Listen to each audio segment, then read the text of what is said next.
When you're stressed out, you're never going to make good decisions. You make bad decisions and you make expensive decisions. I specialize in real estate, but I really work with distressed properties and distressed people. People that are dealing with the situations after being a homeowner and they get to a fork in the road. How do you help them? If you have at least 4 months past due, just call me and I'll be able to help you out. That's when it's time for negotiation. I never had a customer that wasn't happy when it came to foreclosures. I never wanted nobody to go through what I went through. It's easy to find somebody with good credit who's gonna help the distressed people that don't know what to do next. Nobody else wants to help them. So this is what I'm here for. My father died driving Christmas Day. Wow. God will give you stuff you can't handle because he wants you to invite him in. Because he wants you to know that you can't do it by yourself. Ooh, that was a bar. Hold on.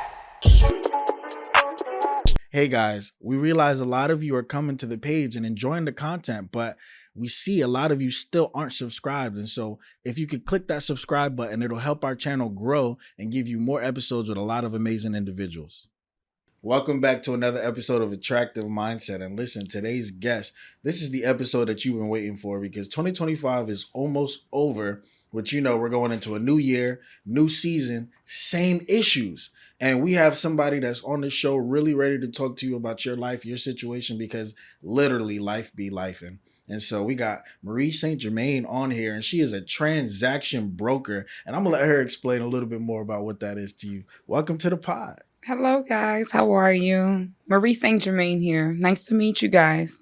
My first time, I'm a little bit nervous, but, I'm going to go with the flow. She's going to be warmed up in like 10 minutes. Don't even worry about it.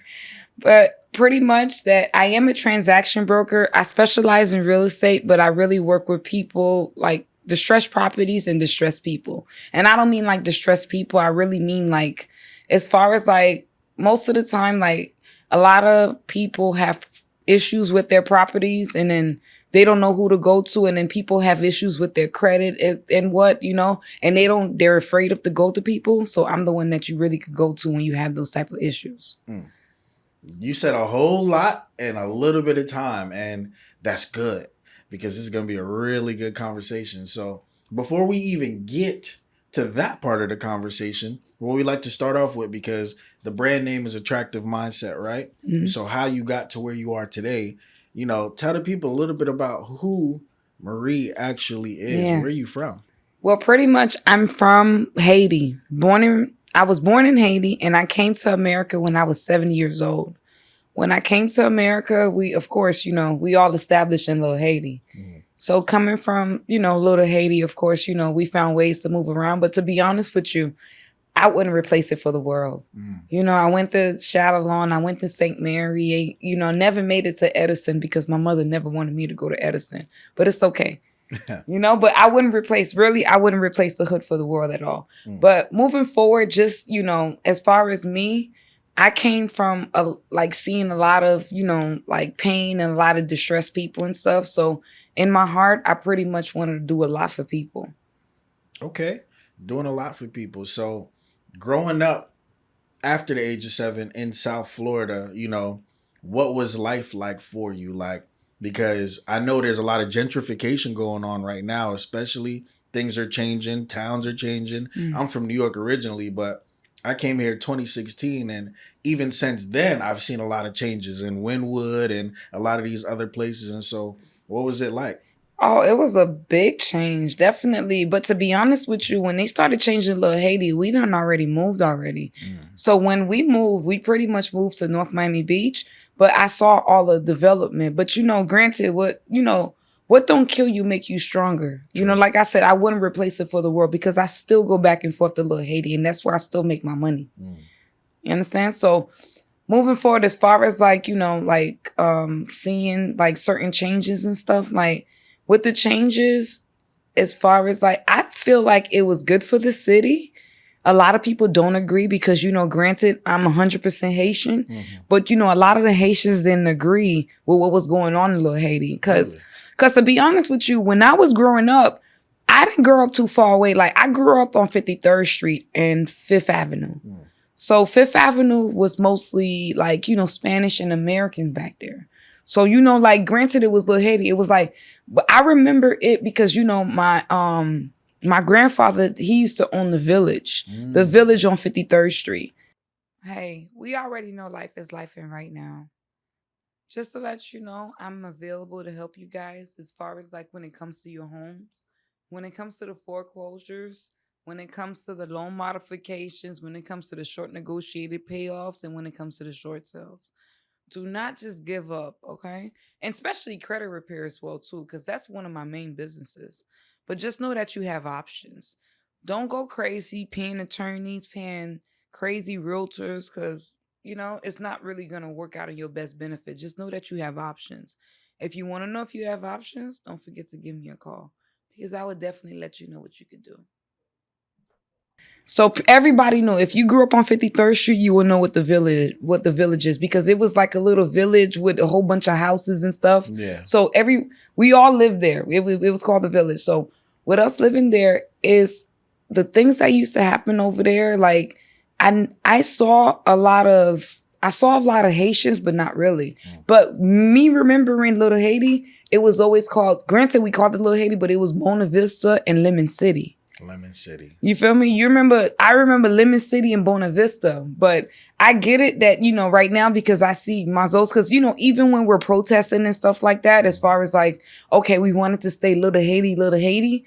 But to be honest with you, I don't feel like, as far as like, I love my culture and I love my Haitians, but I don't feel like we stand strong enough to keep it as because to be honest with you, it was never Little Haiti to begin with. We just called it Little Haiti.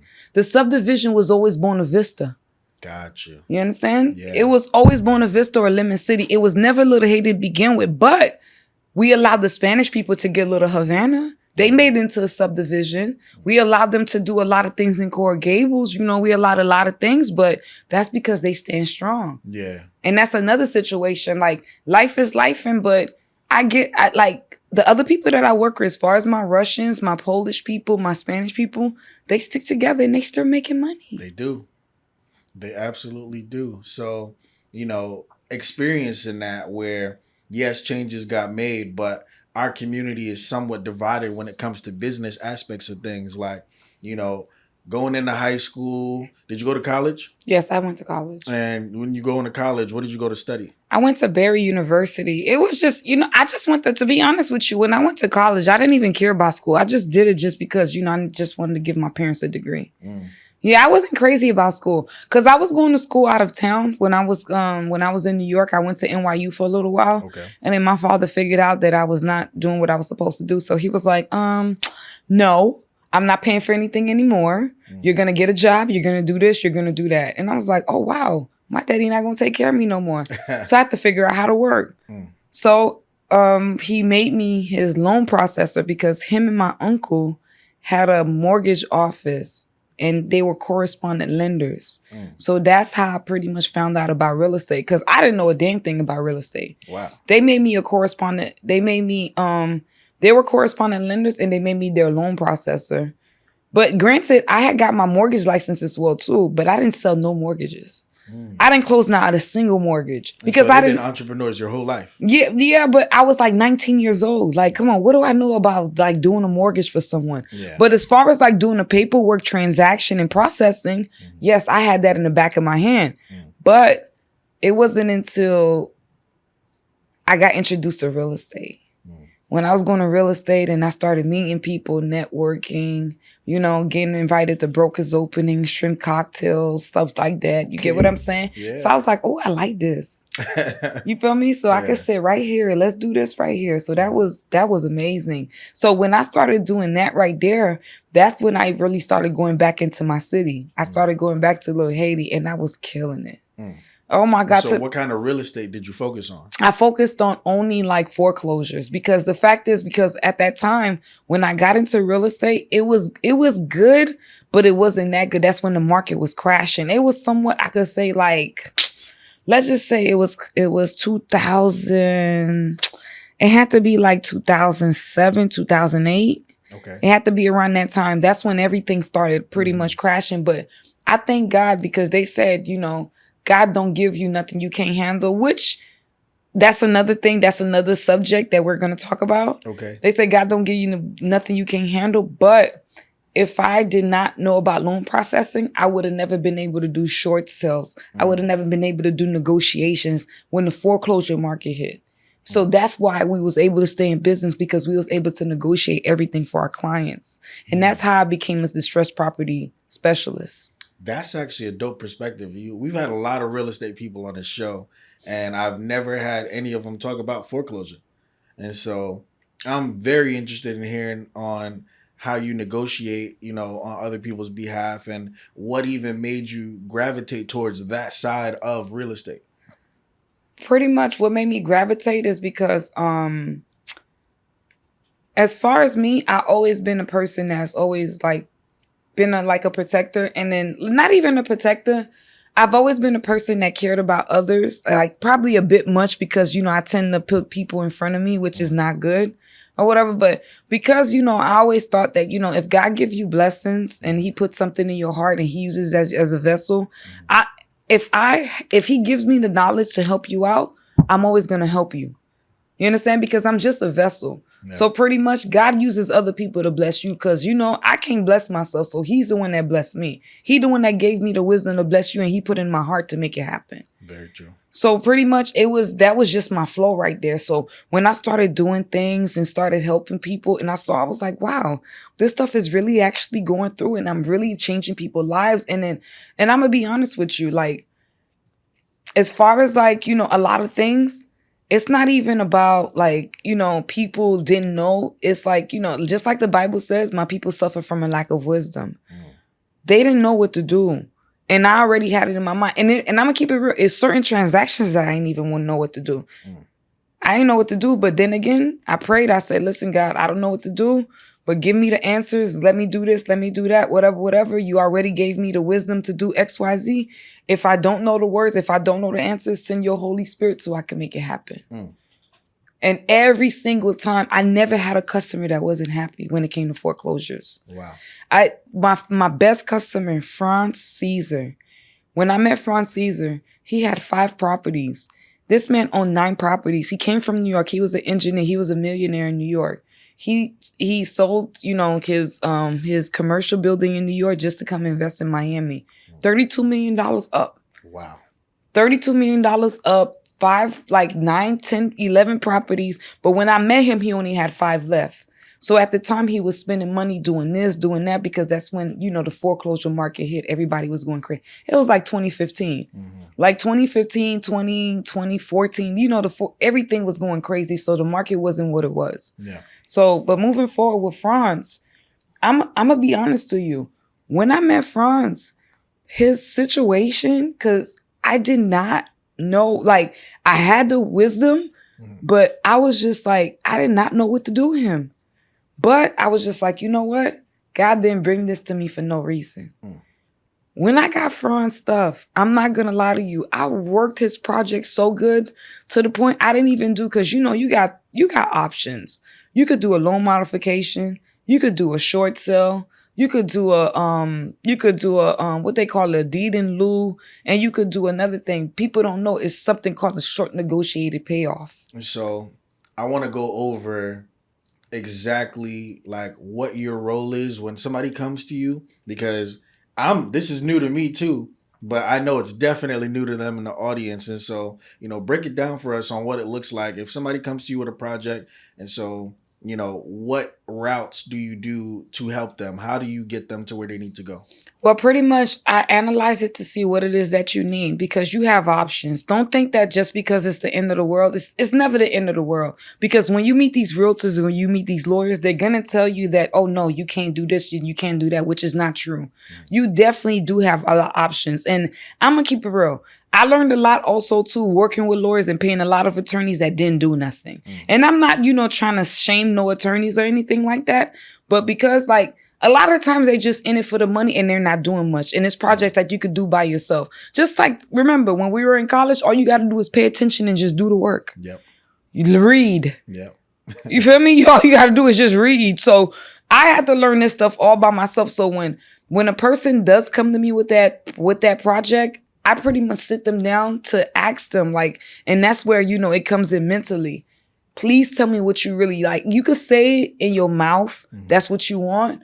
But what's the long term? What you gonna do after this? What are we gonna do? Explain to me what you want to do so I can make it make sense. And that is how I can definitely see it gravitate towards mental health, because you're dealing with individuals when they're in a more stressed period of their life. Exactly. So pretty much when you're stressed out, you're never going to make good decisions. When you're under pressure, you never really make the good decisions. You make bad decisions and you make expensive decisions. Real talk. When you're stressed out. I done been there, okay? Real talk. Even with me helping people out, I done been there myself, making bad decisions and expensive decisions. But then again, I already knew if God let me here, I already know he's not going to let me down, baby. Let's do it. If I done helped out a few people, it's definitely going to happen. Yeah. I'm the first woman and anybody, and I could tell you, and that's facts. Nation Star. I was the first person to do a short negotiated payoff. What is that? What is that? A short negotiated, not a short sale. It's not a short sale. You know, people know short sale, they know loan modifications, and they know other stuff like deed and loan. I don't know any of them. Okay, all right. Short sale is when you selling your property, like pretty much you're just negotiating with the bank to sell it for half of what it is. Okay. You know, that's when your property don't really have no equity and the market is down. Okay. The market isn't down in Miami, so a lot of people don't really have to short sell. You better off just paying your bills and holding it down. Okay, or you could just do a loan modification and wait for the market to come back up. But when my owner told me, Marie, I got this, that, and that. I've been doing this. I've been doing that. What can you do? When he told me that he got $3 million saved, you got 5 properties left? Baby, best believe we're going to negotiate them all. And to this day, France still own 5 properties. Wow. And they always go into foreclosure. Wow. And so how does that happen? Like, you know, when you negotiate, like, what do you have to look at on the client side, and what do you have to look at on the bank side? The bank side, because granted, you got to make sure both parties agree to certain transactions. So it has to make sense at the end of the day. You know, I can't really get too deep into detail, but at the end of the day, it pretty much has to make sense. Got it. You know, like as far as the client, because, you know, everybody has hardship right now, especially with the government shutting down. Life is life for everyone. It's not just South Florida. Yeah. I have my Russians that I was doing logistics with, and like everybody, like it's my Polish people, my people in New York, my people over there in California. Nobody is doing well right now. You know, like they're making it, but everybody don't really have it like that. Yeah. So pretty much everybody in a position like, what are we going to do? What's the next move? What's this? What's that? You know, so everybody is just on standstill. But just know, like, you just got to know your options. Don't give up. Like, I know a lot of people really want to say, okay, forget it. I want to do this. Because I was in a position like, okay, I give up. I don't want nothing. But when I started looking at certain transactions, like beginning of the year, I was about to sell my condo because I didn't like the situation. But when I sat there and I prayed about it and I thought about it, I was like, oh no, baby. If it don't make dollars, it don't make sense. True. I helped other people come out this transaction. Why would I not help myself? You know, and at the time, this is when I was too busy doing logistics. And sometimes we make our minds go so crazy doing so much, and we put other people in positions that we could do for ourselves. This is true. You know, so pretty much this is where I come in at. You know, I sit you down, and this is where the mental health comes in as well. What do you want? What do you want to do? Just like when you go to a therapist, what are you here for? What are we talking about? What made you come here today? And you so, know? With that being said, you know, how do people typically find you? Like, is it a certain web search that they do? Yes, I do have a website. Definitely do. I have a website. I have a social media platform. I haven't been advertising as much because I've been so busy because life has been lifing for everyone. Really. Granted, like I told you, I have my own situations that I've been dealing with, and I could be very transparent. I had a situation with my condo with the HOA. I had to take care of that situation as well, too. And I was ready to give up. But I had to sit down and pray about it. And me knowing what to do because I trusted someone. I'm like, okay, let me do this, let me do that. Because, you know, when you're under pressure, you make bad decisions. But when you sit down and you just pray about it and you ask God, what's the next step? You give it a day or two, you're going to get the answers. And usually when you get the answers, you be like, this is not what God wants for me. This is not life. So no, if He would not lead me this far to let me down. 100%. And that's period. And then that's what I said. That's the subject that we're going to talk later. Like, pretty much like the position that I was in, they always say that, okay, you can't, pretty much, God never give you nothing that you can't handle, which I don't feel like is true. God will give you stuff you can't handle because he wants you to invite him in.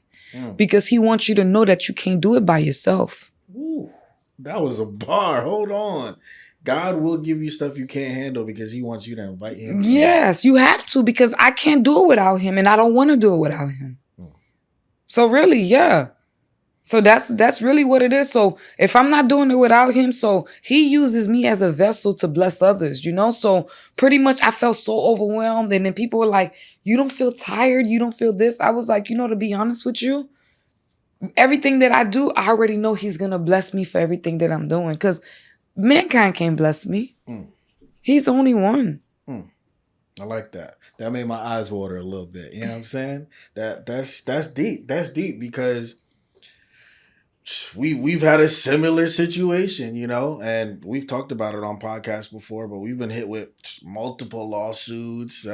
We won them, thank God. But it's just the world. When you put such positive energy into the world, there's always going to be negativity that tries to pull you apart from what your process is, what your passion is, what your purpose is.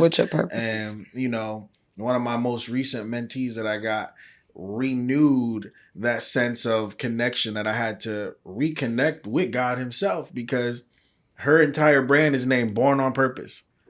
And that's what's up. From it being called Born on Purpose, it's invited me back into what my roots naturally are. And I started letting go a little bit more and giving some to him instead of me trying to figure out everything for myself. And it got easier. You see? That's exactly what it is. And I'm gonna be very honest. For the past, since January, I've been going through a lot, even with situations like family things and everything. But I already know what it is. And then because, all my life, to be honest with you, this is why I was always so available to protect people, because like I said, I never wanted nobody to go through what I went through. If I know you're going through this and I can help, I'm going to help you. If I know you're going through that, if I can help, I'm definitely going to be there for you. Even if I don't know you, granted it's a service, but I already know I could deliver it, and I'm going to make sure everything is completed the right way. Yeah. So, but even with that being said, it's just that, this year was very, very emotional. When I tell you he put me through a test, it's things that came up from my childhood that I pretty much had to address. And I'm sure that, a lot of people don't like to do it, and it's not easy because, and then because this year January was the first year that I said, okay, I'm finally going to do therapy. If I did not take therapy, I would have never been able to be this open. Wow. So really moving forward, because granted, I'm not going to lie to you, even with me doing business, because, people don't like to talk about how women, when we are very dominant like this, we tend to have attitudes and be defensive and be outspoken and be, XYZ. But honestly, I don't know if I'm not saying that I didn't put out some of that energy, but, sometimes we have to be defensive because, you don't know what we went through. Yeah. So pretty much I was always defensive and I was always overprotective because that was my way of surviving, because I never really had nobody to protect me. Are you an only child? No, I grew up with, my father, I had both of my parents. My father passed away. My mother was more island. And island parents, they really flop onto the boys. So my mother never really gave me no support like that. I was pretty much by myself. So pretty much I had to learn how to survive. Even with my brothers too, they didn't, nothing. With me doing my trucking business, everything. I was always all by myself. Everything that I ever did, it was just me. Especially when it came to my family, I never really had no help. And to be honest with you, I never really knew what real love was until I met my daddy's family. Sometimes you come across certain things and people be like, oh, you like this better and you like that better. No, it's not like that. It's the way that they treat you and the way that there are. It's not. My dad's family is all the way in Haiti. Wow. It don't even matter. It don't take a week for them people to call me, okay? And I got my mom's family in America. If you're not doing something for them, they don't care. Wow. If you're not relevant to them right now, they don't care. They're not going to call you. They're not going to do nothing for you. But my dad's family is always looking for me. I never knew what real love was until my daddy family.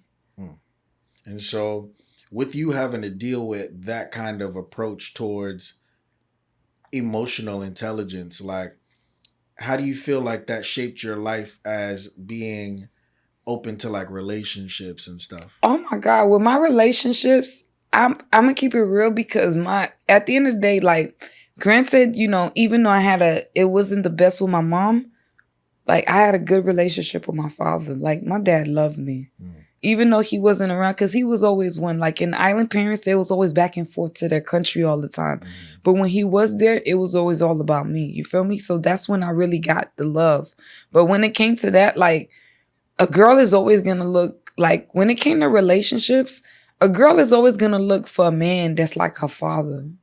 You understand? Like, we always going to look for a person that's like your dad or, you know, whatever it is. But I never had no problem with relationships, though. Because I already knew how to treat a man. Because granted, as far as like, you know, a lot of women have a problem using the word, okay, being submissive. That's not a problem. And I don't even like call it being submissive. It's just called being a woman for your man.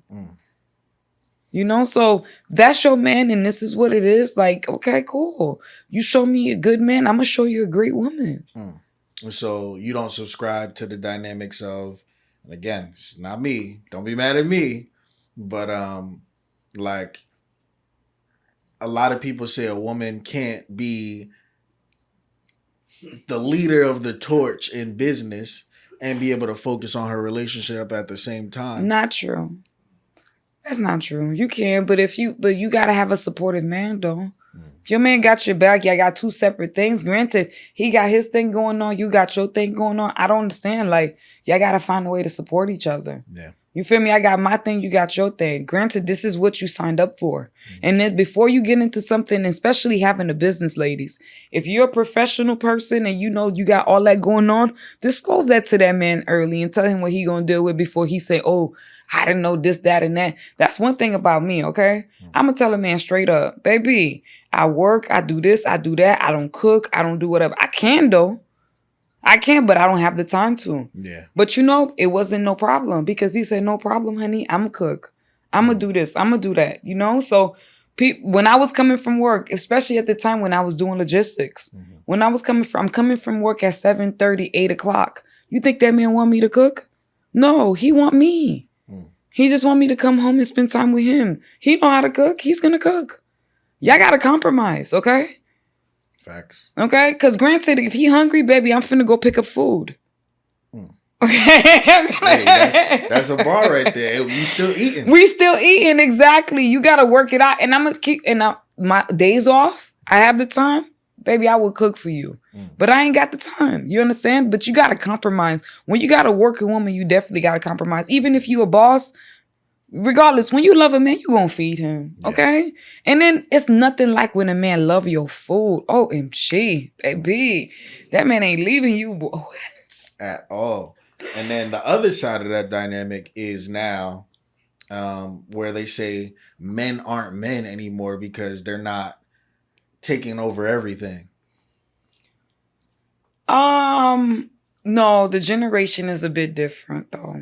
I don't know about if men are not men, but I do see a few guys that don't care because, you know, they've been a bit spoiled or whatever.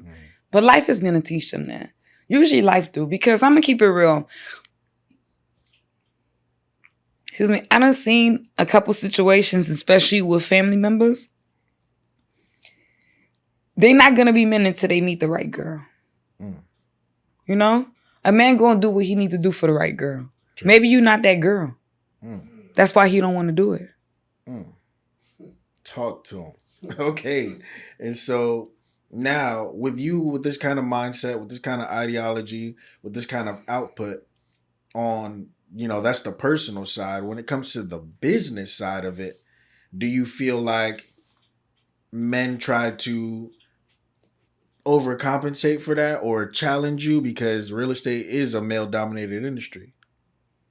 Yeah, men bending. Oh my God, all my life. I've been licensed for over 19 years is gonna make this year since I've been licensed. That's why I don't even like to tell people my age. Wait, you're not 27? Oh, exactly. I've been licensed for June made 19 years since I've been licensed in real estate. Wow. Why you think let me tell you what they say. When you stay in your lane, there's no traffic. I'm not competing with these new real estate agents, these luxury properties, portfolios. Anybody could do that, get a license and go do luxury pictures and do all that stuff to make it seem like they sell this, that, and that. No. You know what I want, honey? I want the people that don't got no credit. I want the people that don't got this. Okay, it's easy to find somebody with money, with good credit, and ready to purchase a property. You could put them in a property with no problem. But what about when they're in the property, 5 years later, they're in the property. They don't know what to do. A married couple, they breaking up. They don't want to live together. Or, this and this happens. Or somebody passes away. And then, they don't have the money. They don't have the credit because, they're in debt, et cetera, et cetera. Who's going to help those type of people? That's a very specific niche. And this is where I come in at. It's easy to find somebody with good credit, with this, that, and that. Any real estate agent can help a person like that. But who's going to help the distressed people that don't know what to do next and give them advice on what to do? Your credit is messed up. This is that. This is that. Who's going to give them a new start? Wow. Regardless on what you want to do, I'm going to give you options on what to do so you can start your life all over again. Wow. That's like a renewed sense. That's deep because I feel like people will congratulate you early when it comes to like getting the property and showing up. Everybody's gonna be at your grand opening. They're gonna do things like that, but they don't understand how life be lifing, and 3, 4, 5 years down the line you might need to figure something out. That don't necessarily mean you're gonna lose it, but they need to find a you. And so when they find a you, how long does that process take? Like, walk us through the entire process. Well, pretty much the process is always going to take like at least mostly at least 30 to 60 days. Okay. But then again, you got to give it a chance. You got to think about what it is that you want to do. Because if you go talk to these realtors, they're going to force you to sell. You got to do this, you got to do that. You go talk to lawyers, they're going to give you bad advice. To be honest with you, I done fired about 3 lawyers this year alone. Wow. Okay? Because they thought they was talking to a dummy. And all they're going to do is liquidate your money. And as soon as I told them, I said, baby, if I go report you to the bar association, honey, I will get all my money back. Boom. There you go. Listen, attorneys know what they got to report to, but they will take your money and not do nothing. Wow. And then they'll charge you for everything and say it's this and it's that. But like they said, I told you, like earlier, my people suffer from a lack of wisdom. Not I. Okay? Not I. And so at what point did you really start to feel, since you've been licensed for like 19 years, at what point did you really start to feel like I'm in my bag right now? When I felt, what's crazy? When I was in my bag around like 2017, 2018. I was killing the foreclosures. Man, it was so wicked. But logistics, my father passed away and I had to take over his trucking company. So pretty much I had to leave real estate alone. And I was still helping people out with distressed property. So I had to take over his trucking company. And that was something that was in my heart because, I'm a daddy's girl. And not your brothers, not anybody else? Nah, he left everything for me. Wow. And so what was that life like? It was challenging, but it was challenging, but I'm gonna keep it real. It was nice. And then aviation, like I'm not even saying aviation, logistics put me on a path that I never thought I would be on because the way I accelerated was just crazy. The way I accelerated, because to be honest with you, I thought I couldn't do it. Wow. It was, how I got into logistics. It was my dad's business partner because, he used to be, my dad was always a driver in Haiti. So to be honest with you, before I even knew how to drive a car, honey, I was sitting in front of a truck. Okay, like, and you know, in the islands, if you know how to drive in the islands, especially a truck, you a driver. 100%. Yeah, and back in the days, there was no phones, there wasn't no nothing, and I was born in '88. So pretty much back then in '88, there was nothing. My daddy was a driver in Haiti, so this is all I remember. But moving forward, his business partner had to do his taxes. He called me up because he knew I did everything for my father. He was like, oh, can you do this and that? We need this, that, and that. And I was like, you know, at the time, that's when he passed away or whatever. I was like, you know, I don't want nothing to do with this. You know, I'm going to give you this. I'm going to give you that. I don't want whatever and this, that, and that. He was like, no, why you want to give me everything? Why you whatever? He was like, your dad passed away. You know, he loved the business because my father died driving Christmas Day. Wow. You know, so he wasn't supposed to be in Haiti driving, but he had a business over there because he had like buses running back and forth. And, you know, during the holidays, that's when people make the most money. You know, they call that Fête Noël. So pretty much that's when people make the most money. So he happy. Granted, when you on that level, he wasn't, I guess some of his drivers called out and they didn't want to work or whatever. So he pretty much he ended up driving his own equipment. Wow. So when he was driving, he got into an accident. So Christmas Day, my father passed away. Wow. So when, you know, I was getting everything together and I'm like, okay, whatever, I don't want nothing to do with this because I was already emotional anyway, you know? So I was like, I don't want this. You could take it. I don't care about this, that, and that, and this. And then he was like, no. He was like, I remember you used to do this and that for us. I say, no, I just did what my daddy told me to do. Because, you know, of course, island parents, they always make their kids use the computer. They don't want to use the computer. So, yeah. So I was like, I didn't know what I was doing. My daddy just told me what to do. And I just looked for the jobs for y'all. He was like, no, baby girl. He said, go look for a place. He said, no, go find out about trucking dispatching. That's all he told me. He said, find out about trucking dispatching. So when he told me that, I called my uncle, which is my Uncle Timo, like my right hand. So when I called my Uncle Timo and I told him about it, he was like, no, baby, that's a good situation. He said, go find out and go see, you know, how you could learn that stuff or whatever. So as soon as I told my uncle that, I went online and I was looking for, you know, schools. And I'm gonna keep it real. This was like 2018. I was looking for schools. So 2018, I couldn't find no school in Florida, no school in Georgia, nothing. Everything was just like online stuff that was crap. Everything was online stuff. Everything was just online stuff that was just crap. So with the online stuff that was just crap, it was, sorry about that. With the online stuff that was just crap, I was just like, okay, I can't find a school. But it was one school that popped up in Chicago. The one school that popped up in Chicago was, they happened to have all the classes. They had truck and dispatching, they had freight broker, and they had safety manager. So when I told my uncle about the school in Chicago, I was like, you know, I found one school, it's in Chicago, because, you know, I wanted it in person. You know, I'm not going to lie. When I was in college, I was a nerd. You know, you could see me like this, but I was a nerd. I'm the type of girl, I'm finna sit in the front. I want to hear everything and see everything. I'm the type that do my homework in class. Okay, girl. Hey, that's if I could best do, ones. no, for real. If you could do your homework in class, because when I leave, I ain't got time for this. I'm done. You know, so the way that I was in class, she flocked to me. Before I say that, when I told my uncle that I found the school, but it's all the way in Chicago, what am I supposed to do? Is nothing in Florida. He was like, baby girl, let me tell you something. When a doctor want to go to the best schools, they go to the best schools. When a dentist want to go to the best schools, they go to the best schools. When a driver want to go to whatever they want to do, he said even when a lawyer want to go to the best schools, they go to the best schools. So if that's the best school for you to go to for trucking, that's where you need to go.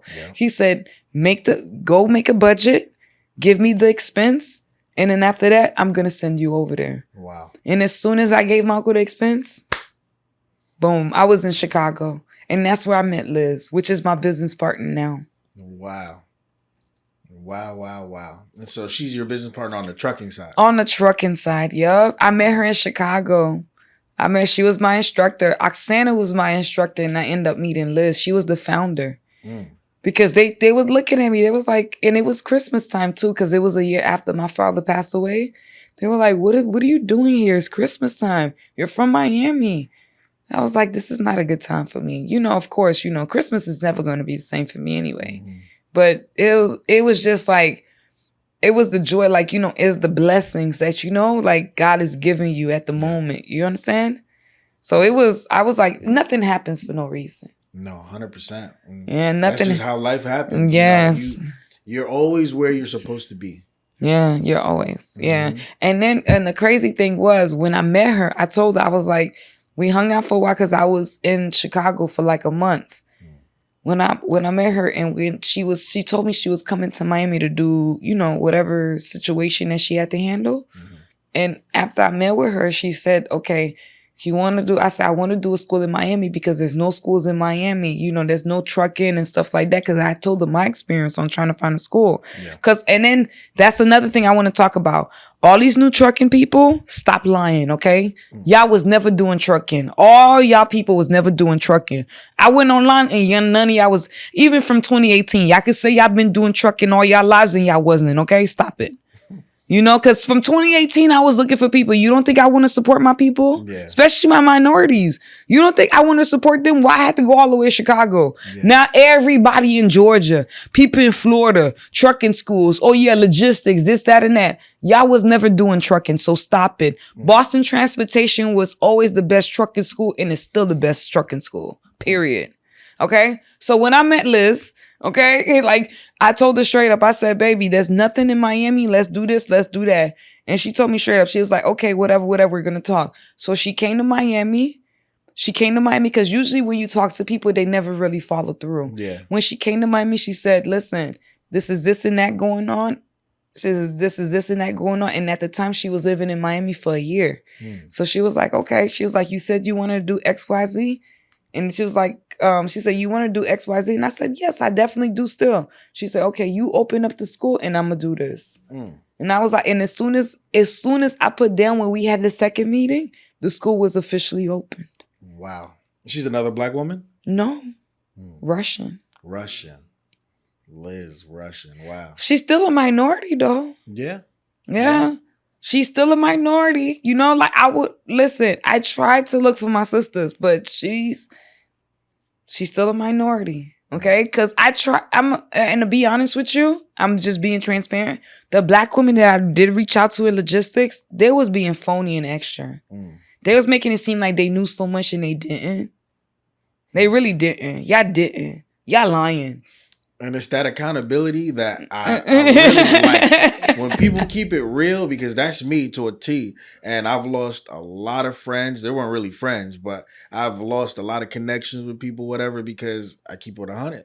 Like if something's not right, I don't care just because they're Black, white, Spanish. It don't matter. Like, yo, you wrong. You wrong. when you wrong, you wrong. That's 100%. What I'm saying. And I love when everybody just came up out of everywhere. They're like, they've been doing this for years. They got this, they got that, they got whatever. Even people started saying they was on the seaport. Oh my God. I'm like, Instagram, Facebook, two people just create their lives. Wow. Create their lives just out of the blue. So it is what it is. As long as I know the real, because Boston Transportation is still moving. SmartTrucking.us, okay? We got dispatching. We got freight broker. We have safety manager. We have IFTA. We have car hauling. Any class you could think of, we have it all. Because we've been in business for over 22 years. Thank you. There it is. Talk to them. And so with you balancing all of this, and I feel like you've said a little bit of it, but like, when do you get to actually make time for you? No, as far as the trucking, I had to put the trucking on hold for a little while because really what I do with trucking right now, to be honest with you, like my MC and my DOT number is still active. Only thing I'm doing with trucking right now, I'm just working with hot shots and I'm working with flatbeds. So most of the time it's mostly like golf carts and like, cars and stuff like that. Okay. Like, things that come from cold parts, stuff from the auction and things that need to be hauled in. That's easy. That's not a problem. But y'all wouldn't know about that if y'all didn't get educated the right way. You feel me? So, and you don't even need a DOT number for that. That's just dispatching. Okay.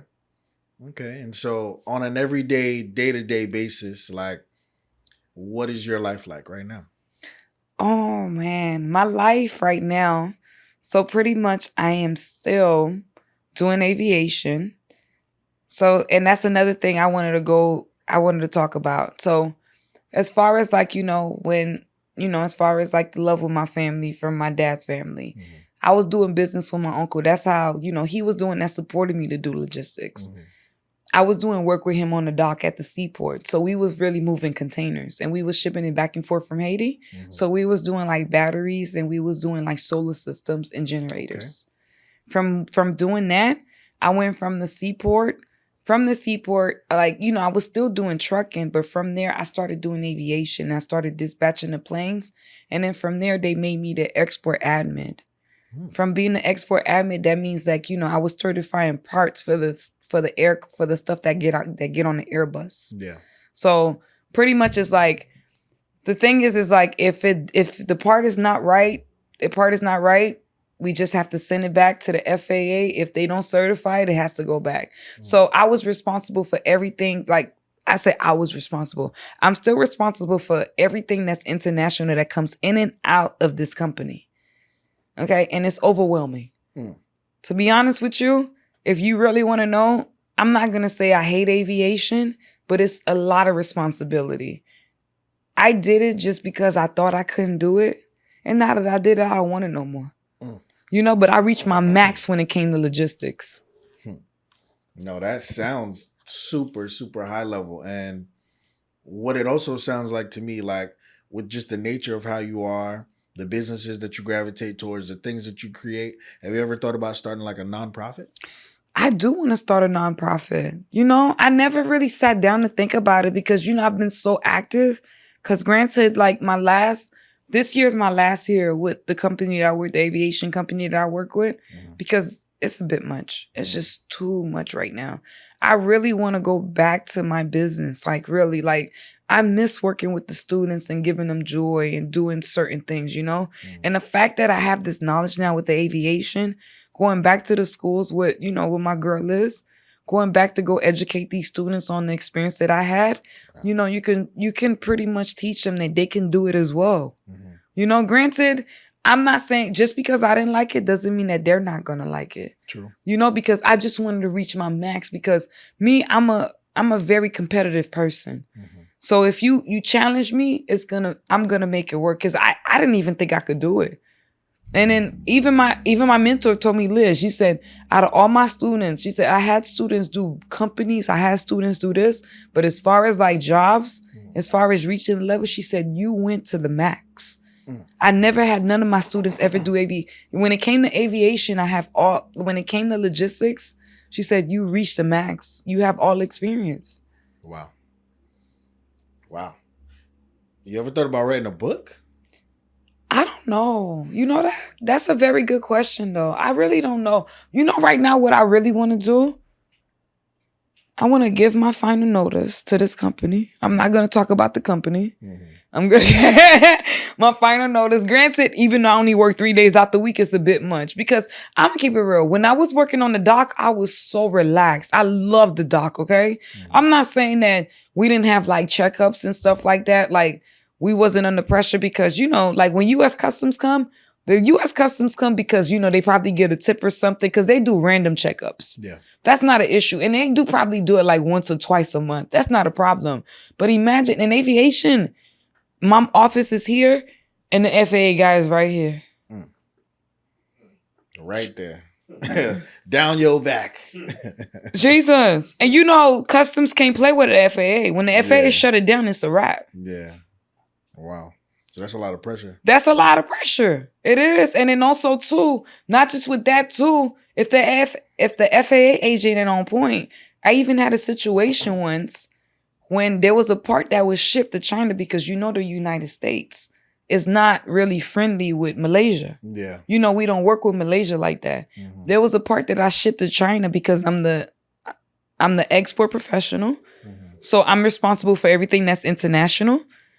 There was a part that came in from Malaysia. Who you think they blamed? Because they said the part went to, my apologies. The part went to China. I shipped the part to China and they shipped it to Malaysia. And they came back because, it had our serial number on there. Yeah. And they said, I'm the one that shipped it. I shipped it to our customer. Yeah. That don't have nothing to do with me. So guys, be careful when you take these type of jobs. It's not just about, making sure your I's are dotted and your T's are crossed. If you don't do things right, you're gonna go to jail. Okay, really. This you're gonna and go to jail. in the day and age of, it's crazy that you say that, because in the day and age of social media, just like how you said, people can make fake profiles and be whoever they want online. Like, it comes to a point of there's a lot of false information out there. Too much false information. Too much. And people are just going crazy. I had somebody who I know for a fact, and she is a very well-known SEC attorney, and she goes in, and she's very truthful, very honest. And I had brought somebody else on my pod, and she put the eyes towards the podcast. And I thought it was something good. I was like, oh, yeah, he was going off. You saw it? And she was like, oh, nah, because when I was in person listening to him, I couldn't wait to leave the room because he was saying stuff that would get you audited immediately. No. And I was like, ooh. Nah, no, really. Because she still no, really. That stuff is very high security, really. Mm-hmm. To be honest with you, I respect it and I understand it. I just don't want it. I'm good. I'd rather teach the students what I've learned and then what they could do for themselves, because I guess that's what God put in my heart to use as he gives me the wisdom to teach people to do better. And to be honest with you, I'm happy. Like, when people's like, oh yeah, I want to be just like you, I can't wait to be whatever. No, I don't want you to be like me. I want you to be better than me. Really. With somebody as multifaceted as yourself, like, what do you see like as an ending point? Do you want to just do this forever? Do you want to sell the companies? Like, no, I want to do this. I love educating. I love teaching. The way that, I'm not going to lie to you, I'm going to keep it real, like, especially with logistics. It's like the way that you, even with real estate, it's like people's success, especially, if you help, that's my joy. I don't know what it is though. Like that, it gives me joy when people are happy. And everything I manifest, like everything I speak into people's life. I say, this is going to happen and that's happened. It always happens for them. And they always say, you said this was going to happen and it happened. I say, well, why the hell I can't manifest shit for my life? But that's also true to the point where, like, it's like, even when you go in on somebody else's page, like, we are better at doing what we do best for other people. For other people. But you know what? I'm not tripping because God blesses me in the ways that I need to be blessed in. You feel me? Because, like, when I see my younger folks, everybody, it gives me so much happiness and joy to know that they're doing well. Like, I don't know. I guess it's just in me, like I can't be bitter. That's not the heart that God gave me. Yeah. As much as I want to, I can't. You clap when your friends win. Yeah, I do. And even when, like, people that I don't even deal with no more too, even though, like, from a distance, if you're doing well, good for you. Really, I ain't never been no hater. Never. And I never will be a hater because God got me, baby. Like, whatever he doing for me, I ain't never been one that wanted what anybody ever had, boo-boo. Because I already know God gonna make it happen for me, because whatever I want, baby, I get. There it is, that determined mindset. And where do you feel like you really, truly developed this strong of a mindset? Just from survival, just from protecting myself, and then just knowing, like, just coming from a family, especially, like, to be honest, like I told you, I got nothing but love for my mom. But to be honest with you, like, I wasn't really protected, and and I can't even blame her because she probably don't even know how to protect me. Because sometimes, when people are at that age, like, because they never really got the love, she probably got her own situations that she's going through and she don't want to talk about it. She don't want to deal with. So some people don't really know how to love. Yeah. My daddy was the first person that told me that he loved me. And I started telling my mother I loved her. That's how she started telling me I love you back. Wow. I had to force it out of her. I forced the love out of my mom.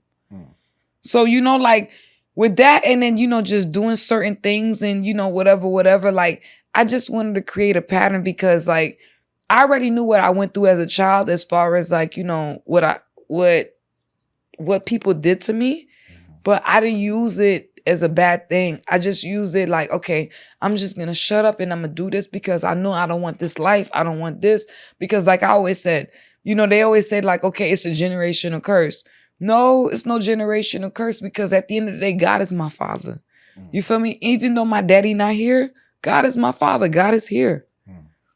So regardless, generational curse, they're saying is this and is that. No, it's not. So pretty much I always try to, like, even though a person is that way, when you show them the different way, you try to make them to be the person that you want them to be. Like, but I forced it too much that it never really worked out because who knows? And to be honest, who knows what she went through? Yeah.